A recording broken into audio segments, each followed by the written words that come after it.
So when I got started in 2020, in February, I was taking my first Ignite class, my very first class. And I got an email the next day after my first class saying that, hey guys, the office is going to be shut down. The COVID pandemic, it's now in Houston. And Houston got hit pretty big because we have a very, very huge international airport, George Bush Airport. So I didn't know what to do. It was my first class. I haven't met my PC coach yet. I haven't really met many friends, agents in the market center other than my team leader. Houston itself had a curfew. There wasn't any open houses. You couldn't really door knock because you didn't want to door knock. Nobody was going to open the door for you. I didn't know what cold calling was. I didn't know what reaching to my SOI was. I was very new to this terminology and stuff like that. And I was just a kid from high school. So I started to just come up with game plans on how I can reach people, um, audience and stuff like that. So my best friend has been my phone right here. Since 2020 until now, my biggest lead generation has been my phone. So being an 18-year old graduating from high school, not having, the right sphere around myself. And what I mean by that is, yes, I could reach out to all my friends, my high school friends and stuff like that. But in reality, none of them were gonna buy a house. Most of them were going to college, or most of them were already starting jobs and things like that. So I didn't really want to count on that, and I couldn't depend on them on my SOI. So what I would do on social media, on Facebook and Instagram, a couple of things I would do. I would follow and add friends every single day. Obviously, I wasn't adding people the same age as I, because I didn't want no more 18-year-olds on my Instagram. I wanted an older audience. I was adding the millennials. I was adding my friends from high school, older siblings, their parents. I was adding my older cousins' friends. I just wanted to reach a different type of audience. So when I say you have to know your audience, you really have to know your audience. Either if you specialize on first-time buyer homes, if you specialize on rentals, or on veterans, you have to know your audience. You can't just be, following random people that won't really consume your content on Instagram. So my biggest two fields are first-time buyers and new construction. First time buyers because I felt more comfortable being an 18-year-old, kind of, felt comfortable working with a younger person like myself. And then new construction was because I didn't have any options. In 2020, most of the homes here in Houston, if you didn't have a pre-approval, you don't have something like on hand, you cannot show the house. And to me, like, I didn't have any clients back then, so I couldn't really, I didn't even know what a pre-approval was. So I was not forced, but I was kind of led to showing new construction homes, because most new construction homes have their doors open. The sales rep loves the realtors. They want to work with you. They want to make you bring clients. So I just started showcasing a lot of new construction on my social media platforms. And who loves new construction? The first time buyers do. And not only that, people who bought a resale home and now had a horrible experience, or just don't like resale homes and want to buy a new construction home, I was getting that. So with that being stated, after specializing on new construction and first time buyers, my first full year in real estate, which was 2021, I ended up selling 50 homes. The next year, I ended up selling 65. And then last year in 2023, I sold 140 homes. My biggest niches are still first time buyers and new construction, and 70% of my business comes from Instagram. The other 30% is divided by past clients, referrals, and a little bit of my SOI that's growing now. But my biggest thing is social media. Um, a lot of agents that started in 2020, a lot of agents my age get encouraged because of their age, or just their being new to the market. But I didn't really let that get to me. I overcome it, and I hope I can motivate somebody in here, to find a new way to lead generate, knowing their audience, knowing what they want to specialize in, and creating the truly best out of that on social media so the world can see. Elio, so I have a question. When you said 70% of your business comes through Instagram, that's where you prospect, right? So when it comes to the day to day and you prospecting for new business, could you tell us exactly how that looks like? Yeah, no. So, my when I do content, right, if I just actually commented my Instagram tag on the comments. Right now, I'm posting between 2 to 3 times a day. I haven't posted today, but I'm posting at least twice a day. And then you might think to yourself, how do you create, 12 to 24 pieces of content a week? So I have content days, which are I'm literally going to content day tomorrow. So my weekends, I have content days, Saturday and Sundays. I book my camera guy, and I try to create 10 to 20 videos. I'm always trying to be in front of the month. So my day-to-day activities are posting on social media, replying back on the comments, replying back on my direct messages, just sharing content, sharing stories, and just being active on there. That's my prospect. So let me dig a little deeper on that. So you said you post every single day, 2 to 3 times a day. In addition to posting, you did mention the comments and following people. Do you have a metric that you follow? Let's say you follow X amount of people a day, you comment on X amount of comments a day, you like X amount of pictures a day. How does that work? Yeah, no, so there's not really any science to it. When I first started in 2020, I was following 20 people a day. You might think it's a lot, but 20 people a day because I treated it as my database. The more friends and more followers I had on Instagram and Facebook, I had a larger database I can push content to. So I was following 20 people a day. Now, I've spoken in a lot of classes like these, and a lot of people can't commit to 20 people a day. So I would say find something that you can commit to, even 5 friends a day, 10 friends a day, but you need to add more friends and people to your social media platforms. Got it. Now, once you follow them, like what procedure do you follow when it comes? Do you send them a DM? Do you ask for their information? How do you systematically keep in touch with them? Not really. So I don't even once I follow them, I don't really pay attention to them. I let my content do its thing. So when I post my content, it's my content is for you to engage with me. The last thing I want is to look like a salesperson. I don't want to add somebody on Facebook. Like for instance, if I add you and you don't know me and I just text you, bombard you with a message saying if you want to buy and sell, you're gonna get kind of annoyed. You're like, well, who is this guy? He just added me out of nowhere. He just wants to sell. So when I add people, I just let them, follow me. I might like a picture or something, but I just let my content do its thing. If they're seeing my content every day, they're gonna be like, "Oh, this guy's he's a good realtor. Let me reach out to him." But since I started real estate, I've never approached somebody on social media to look if they wanted to buy or sell. Now, if they post something on their story or on their news feed about they just graduated college or they're expecting a baby or they just got a new job, I would congratulate them and just mention like a little bit of taste of real estate and at the end. But other than that, I don't try to look as a salesperson, even though everyone on here, we're all salespeople. But the minute the other person finds out we're coming to them as a salesperson, they kind of just get unmotivated, you know? Now, I have a question. It's very similar to Andy's question he just asked. What does your content look like? So, when it comes to, you said, let my content do its thing. Is there a specific pattern that you use that all of your posts have? No, not really. I just there's 3 things I do post. I post a video, real estate video. It could be a funny video, it can be a video about real estate or anything, but I have to post one video. I post one closing picture, and then I just the third picture is like a lifestyle picture, what's going on, things like that. I try to keep it authentic. It's always video, closing picture, and then a normal picture. And I got one more question that was sent to me. So, who do you pick? You said that you have to pick your sphere. Uh, how do you choose who to follow? That's a great question. Yeah, because that one can get tricky. So when it comes to Facebook, it's super easy because you can see how many mutual friends you have. So for instance, if you have a cousin, I go through my cousins.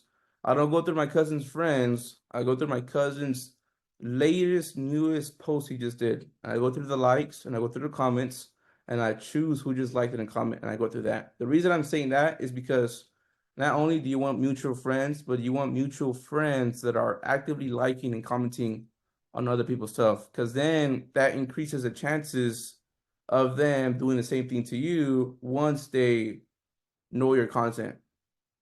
So I don't want to just go through your followers and follow 20 people because I don't know if they're even on social media or they're doing something or I don't know, you know? But that's so smart. Nailed Yeah. it. I literally did it when I was 18. It's something like I just came up with, and it was like kind of common sense because at first I was adding a lot of people, but they weren't really, engaging with me, and I was getting frustrated. So I started changing it, and that's when I seen the change. Got it. Ilya, one more question. So, hey guys, if you ever, so Ilya has his model on the Millionaire Real Estate Agent Playbook. And Elio, by the way, congratulations, man, on achieving MREA status. Thank you. That's a big deal. $1 Yeah. million in a year. That's huge. So I'm looking at your model right now, and I see that the step number 3, it says use the geo-targeting feature. Is that something you've been using constantly, or how does that work? So like for instance, every closing I have, I do put the location of where I close it at. I don't just put Houston because Houston is very big, right? It has north, west, south, east. So every time I do a closing picture, I don't tag Houston, I tag that city within Houston. So then I can just grow my audience from there. I don't really use any hashtags. Every one of my posts has a location of where I'm at within Houston ranges. That's it. But yeah, uh, Got it. So that's smart too. So you with a specific location in every post. yes, correct. So, and guys, for all of you who are wondering what page is it, it's page 75 on the Millionaire Real Estate Agent Playbook. Also, we have some questions here. Alex Malaret, do you have a question, sir? Thanks, Josue. Yeah, so in my old world, I lived and died in Instagram. So it was about, I'd say 70% of money that I made. And I know what it takes to do this. So can you talk about how, because you're the presenter here, can you talk about the continuity that you have to do this constantly? It's not do it 1 month, one time, and then hope you get all these followers. If you could talk about the constant monitoring, posting, liking, commenting, everything you're talking about. But I don't want anybody to get the idea that it's one and out. You know, this is an everyday thing, which Correct. I think you would agree with. Yes, that's correct. I've been posting, I try to post at least 5 times a week since probably 2020. I've been posting. It's like a second job. Sometimes I'll be honest. Sometimes I don't feel like posting nothing on social media. I'm just like I want a breather, but I can't do that because I depend on social media. It's one of my lead generations forms that it's an everyday thing. Every day you have to be active on there, answering people, commenting back, being active. For you to see results, it's probably going to take you a good 6 months. Because that's how long it took me in 2020 to start seeing some type of audience engaging back with me. It was 6 straight months, following people, posting on content. I'm posting your content, doing all those type of tactics. And I would say it's the same thing for anything. If either you're cold call, door knock, do your fear calls, it's going to take 6 months to actually to see the results and to track it. Because the first 3 months are just pretty much whatever you do the first 3 months, you're going to see the results the next 3 months. And then you won't really be able to track it, into the full 6 months and see. But it's an everyday thing. There's no day I don't socialize on social media. Alex, did that respond to your question?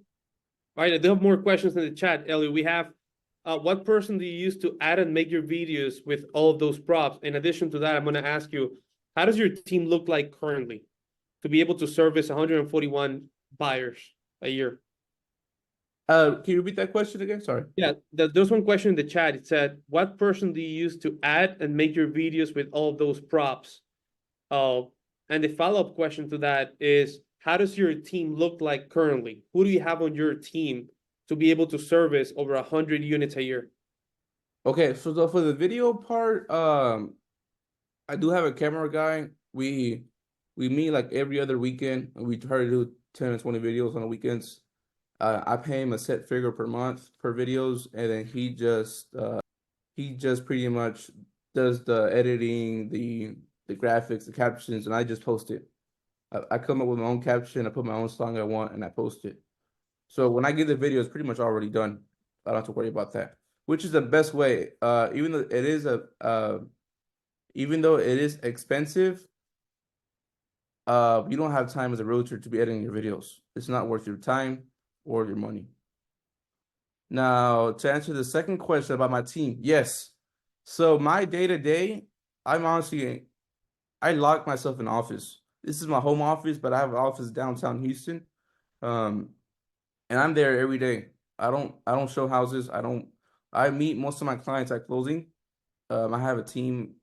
Well, I just started my team last year. I have showing agents. Pretty much what I do, I create the content, I take the inbound calls, take the leads, I send them to get pre-approved. Once they get pre-approved, I designate them in a group chat with a showing assistant that I want them to work with.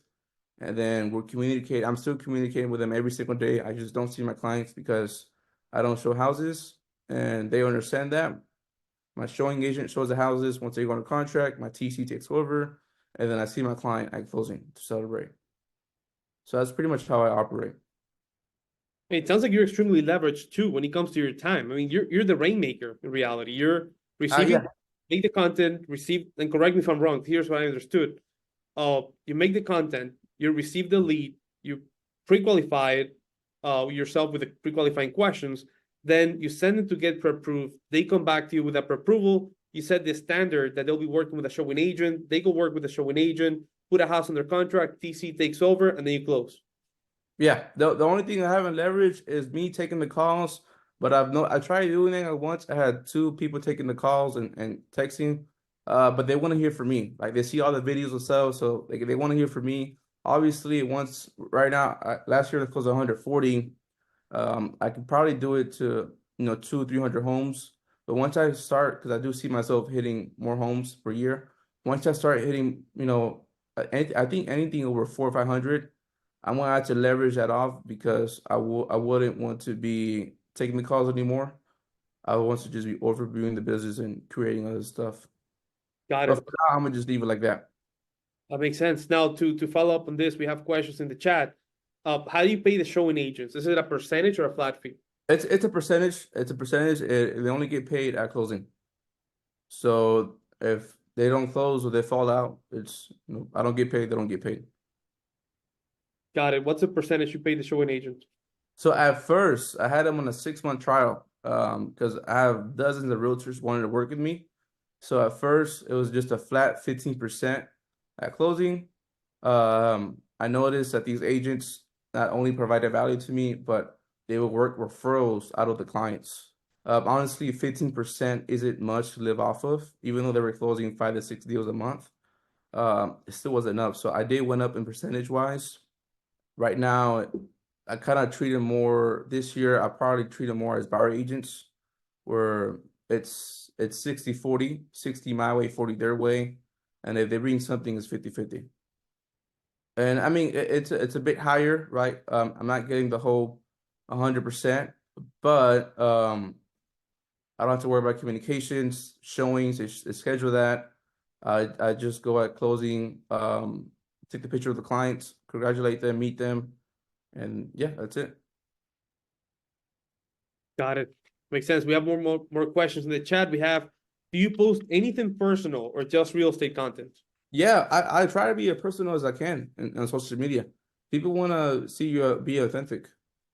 But just think about, for instance, how many Mexican restaurants are in your city, and the best ones are the authentic ones. So that's the same way I treat my social media. You want to be authentic. Obviously, you don't want to post all of your personal stuff, partying and stuff, right? You want to keep it, professionally light. But I still post things with, my family, my personal goals, vacation pictures, or whatever the case might be. It is so good. That was perfect. Guys, what other questions we have? Oh, we have do you also follow other realtors or you skip on those? Do I what? So how many showing agents do you have? Thank you, Ira. I have three. I have two assistants. I have my assistant, then I have a TC, then I have three showing agents. Two of my showing agents, both of them started last year with me in May, and I think both of them did about 35 deals for May through December last year. And then Wait, I added a third agent around, I want to say October, and she did 8 deals. got it. So let me make sure I got this right. You have your assistant. Is Yeah. that an in-person assistant or virtual assistant? Everything is in-house except for my TC. She is in Houston, but she works from home and she gets paid for file as well. Got it. So you have the EA in person, then you have three showing agents. Now, this three showing agents service over 100 homes a year. Yeah. That's amazing. Good. Awesome. We have one question from Fernanda. Do the showing agents work at the same office as you do? Yes, yes. So I'm still with Carter Williams, but I did get my individual office. To I like to have less distractions, just straight work. So I have my office downtown. And that's where everybody reports, but the TC, she works from home. Awesome. Awesome. So when following another question, two questions. We have what CRM program do you use, Ellie, on your team? And also, when following at least 20 people a day, do you also follow other agents? That's two quick questions. Right now, we're trying out Brivity for the CRM. I heard very good comments about that. So we're about to get Brivity. I haven't tried it. I haven't been with it for more than 1 month, so I can't really give you my my honest opinion about it. And then following agents, yeah, I mean, I try to be as as friendly as possible with other agents in my city. Other bigger agents, right? You never know when you're working the other side. And also Houston has a lot of like award-winning events and stuff like that. So I want agents to work for me. So I try to keep everyone happy, consumers and agents.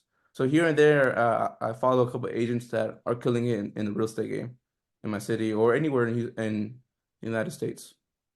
There you go. Good. Getting a ton of questions right now, Elliot. We have, how do you choose a specific platform if you're not a fan of social media? Yeah, that's a great question. So, I mean, there's plenty of platforms. There's Facebook, there's Instagram, TikTok, Twitter, there's LinkedIn. I haven't tried LinkedIn, but I heard a lot of success from there. Many business people and the older crowd as well that doesn't like social media like that on there. But yeah, there's a lot of platforms you can try. Good. And we have, guys, remember we have the class in Ridgewood with prospecting through LinkedIn. So definitely, if you're interested in that, make sure you attend it. All right, next question we have: do you post to Instagram Reels or just on your feed? Reels, yeah. I nailed it. Next one: do you solely rely on Instagram or do you do any other type of lead generation like cold calling? I don't do cold calling. I hate to say it because if something ever happens to social media, then I'm kind of doomed, right? But that's why we are getting our CRM and working our database now this year. But right now, I'm posting on Facebook and Instagram and I'm trying to get closer to my past clients. Nailed it. That's awesome. Alyssa, she asked a great question. Can you tell us about some of the social media tools you use? Like, Alyssa, is that ManyChat? What does that mean? Yeah, Elio will know what it means. I'm sure you're Yeah, using I have that. I haven't used it for its full potential, but every time I do like a seminar or I go speak somewhere big like the Mega Camp, I usually set up a type of campaign for ManyChat to whenever you comment on a picture or um like send a specific word out of replies. But from there I don't use it to like a daily basis, but it's actually very good. It has a lot of cool tricks of ManyChat that you can use. Are there any other programs that you're using in conjunction with just what's on Instagram? Any like editing or anything like that? Or is it pretty much editing? Just on Instagram. Yeah, because my camera guy does all the editing stuff. I do have a couple of face apps to make me look prettier, right? Elliot, one more question. Alyssa, you're Do you finish your question? All right. What percentage of the 140 houses were new construction? That's a good question. So believe it or not, the first two quarters, quarter one and quarter two, it was flip-flop. I was doing 60% resale and then 40% new construction. Once interest rates took a hit, quarter three and quarter four, 70% of my business was new construction and then 30% was resale. So as everyone was freaking out about interest rates, I was like, well, this is easy. Who's providing the lowest interest rates right now? Builders are. So I just started posting more new construction, how you can still qualify for a home, how they're still giving 4.99 interest rates out here. And from there, I partner with a lot of builders now. Here at Horton, here in Houston, Castle Rock. The sales reps love me. That was what I was gonna say. I mean, you went where the money was at the time, and then Copy and paste the same thing I did in 2020. Go where the money was at. wow, nailed it. Fernanda has a question. Well, we have two more questions. We have, how do you connect with the leads that show interest on social media? Like through, if you have any systems in place. We have, what is the percentage between buyers and sellers also? That one will kind of freak you out. I am 87% buyer heavy and 30% listing seller heavy. I am like buyer loaded. So I have a lot of buyers. Now the previous question was what was it? Let me see. How do I connect with leads, right? So I have two type of ways they can connect to me. Applying it on my link I have in my bio or texting me. That's it. Texting me, applying my I link. lost it for a second, Illy. What do you say? There's two ways to reach out to me. I literally have my number on my bio, all of my pictures, all of my videos, all of my captions has the same, I call it the caption signature. Like, you know, you have an email signature. I have a caption signature that literally says my name, my number, and everything. So that's how they contact me. I try to avoid them to contacting me through DM because if I have my number out there, once they reach out to me, I can follow up as many times as I want. Like calling them, texting them, calling through my other phone. DM is kind of hard because you can't really talk to them as much. So I put my number everywhere. Elliot, and this just out of curiosity, so are you doing anything intentionally right now to go ahead and get more listings through Instagram? And if you're doing it, like, how does that strategy look like?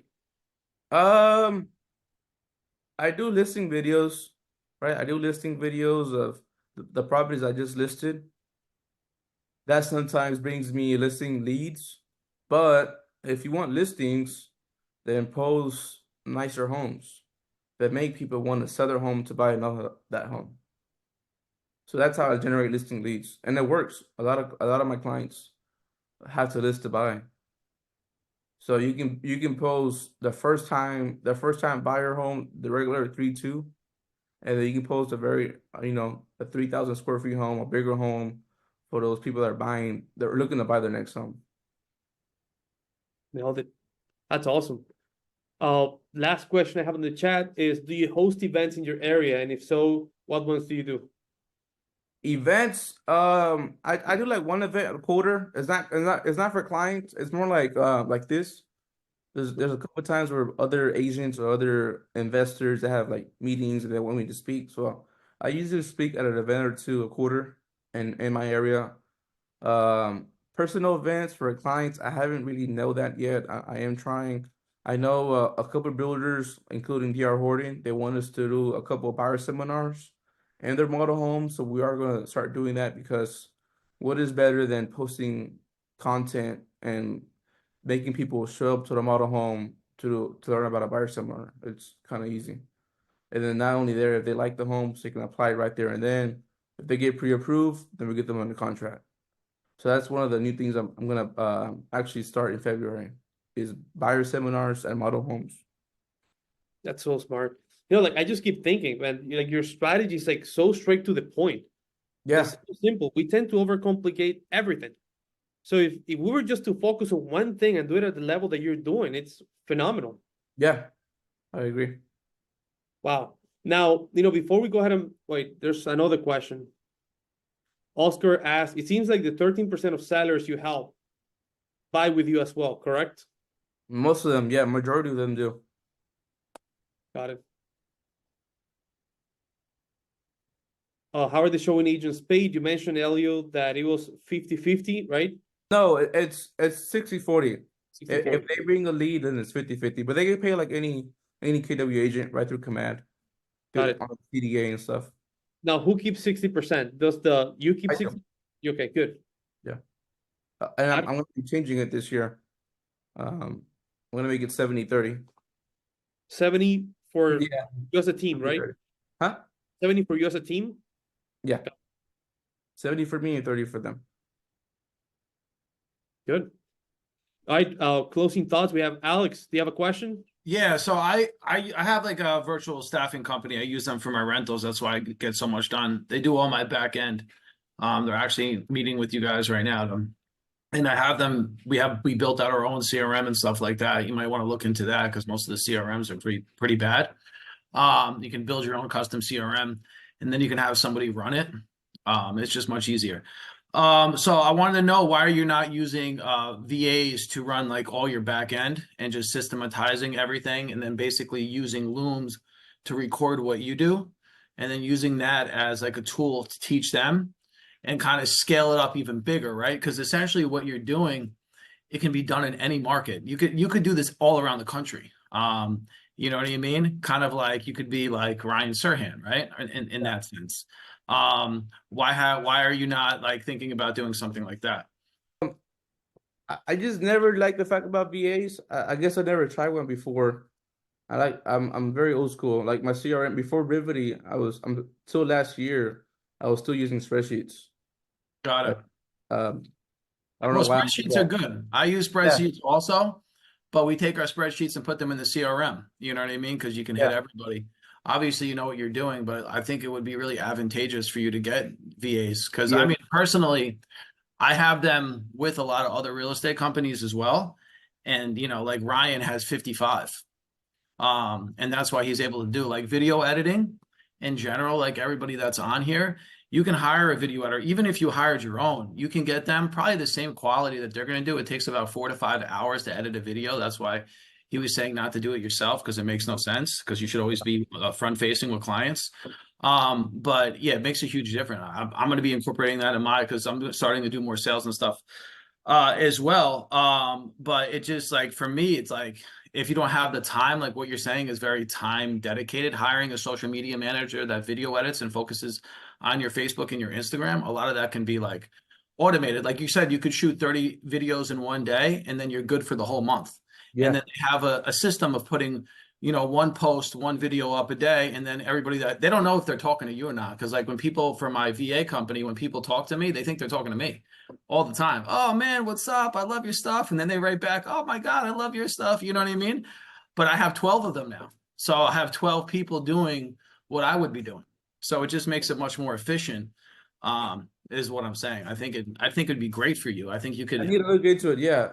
I think you could do every single damn market in the country. I mean, you could literally, you could do thousands of homes. You should be doing all of Texas. You know what I mean? Like you could do with VAs. I'm gonna have to talk to you. I'll give you one. You can check it out. Alex, send Ellie some referrals. That's what you can do too. Yeah, I'll send you some referrals, dude. I'm just thinking, like, dude, this is like, obviously you know what you're doing. You could scale this so easily. Yeah. So Right. yeah. Thank you, Alex. Nailed it. All right. Any closing thoughts? Has something that it's in your mind, something that Elio helped you see different before we close up the call? All right, I'll start then. So I think that I was going to say something. go for it.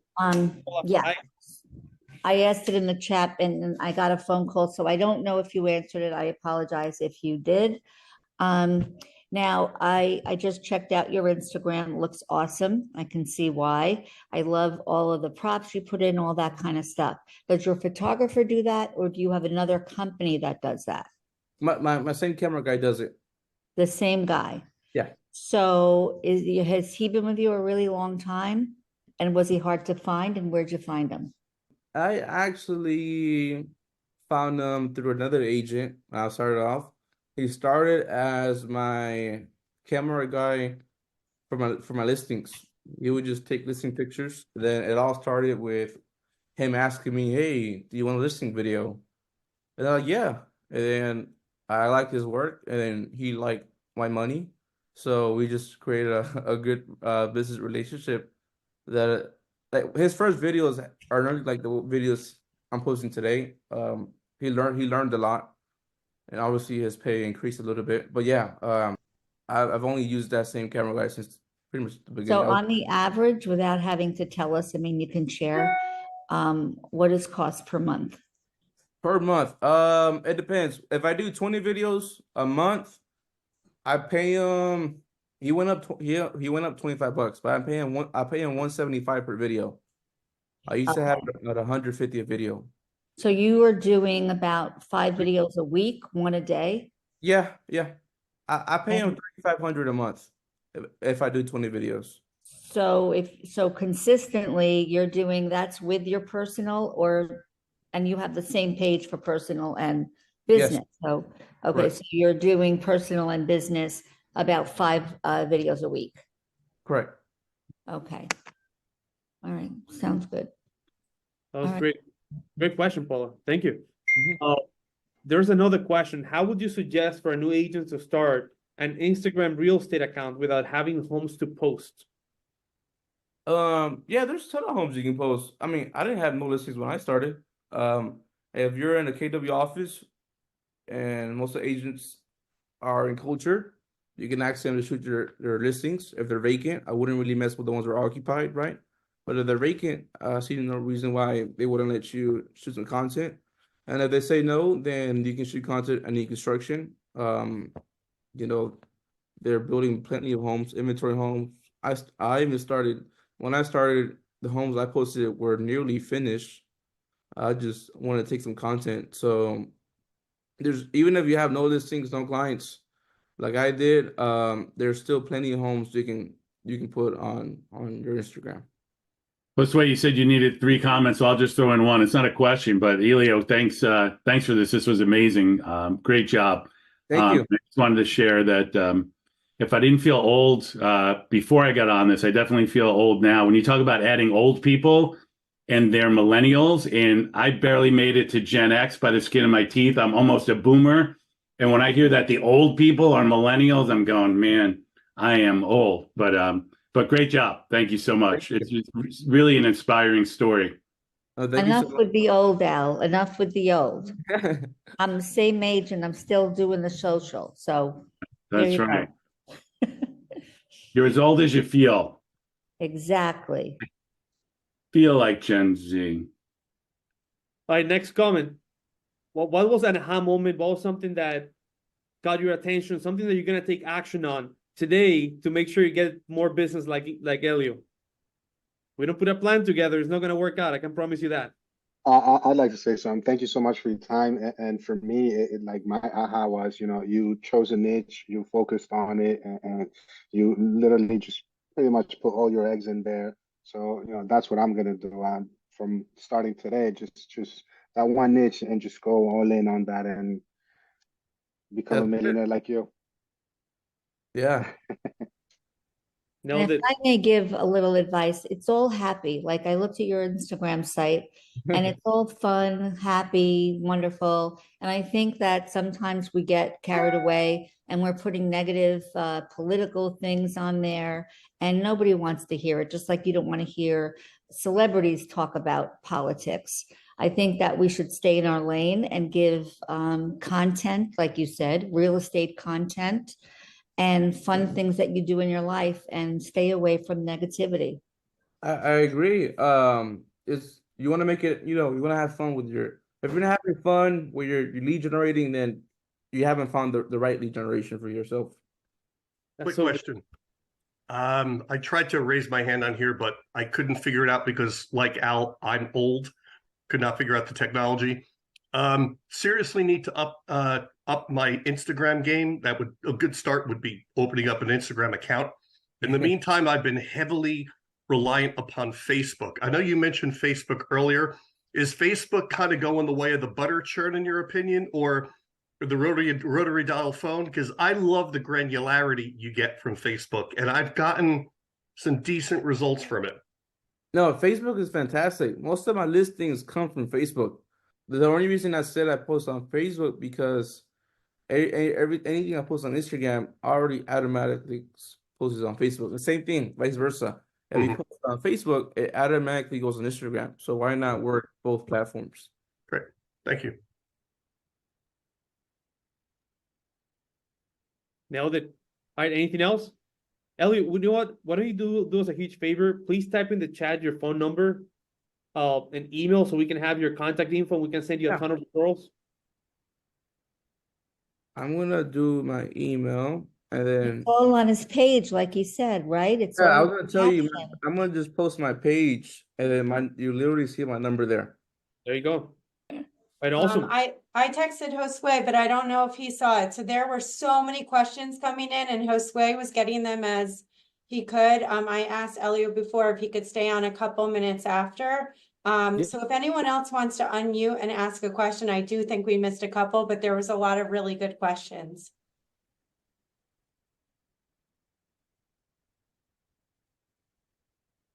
None? Elizabeth, are there any that you saw that we missed that you just want to Oh, share? jeez. Hi, Elio. Do you use TikTok? I don't. I haven't. I haven't used TikTok just yet. He's too old for TikTok. No. Thank you. Thank you.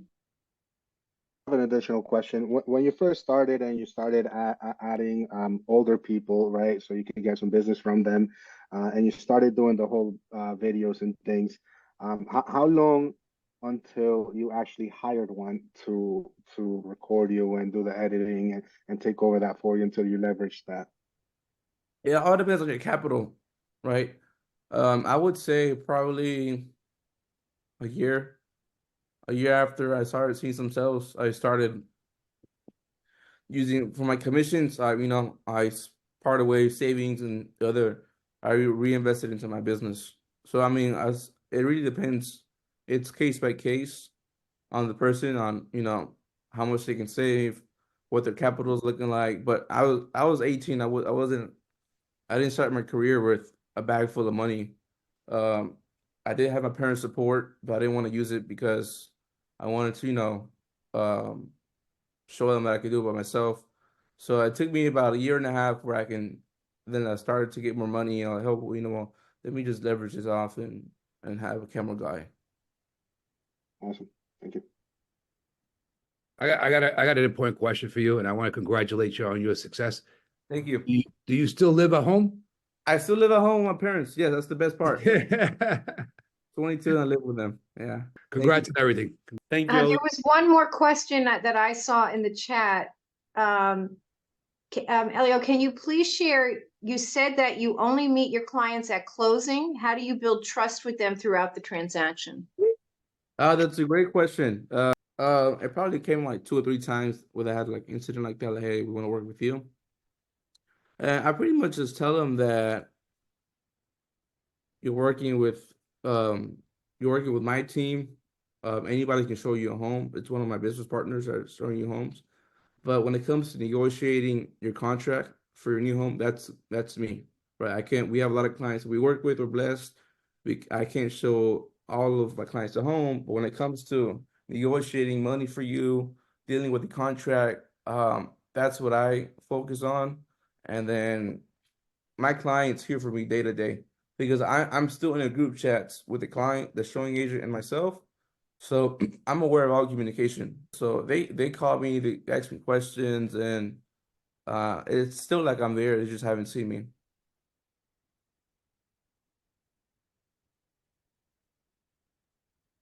That was great.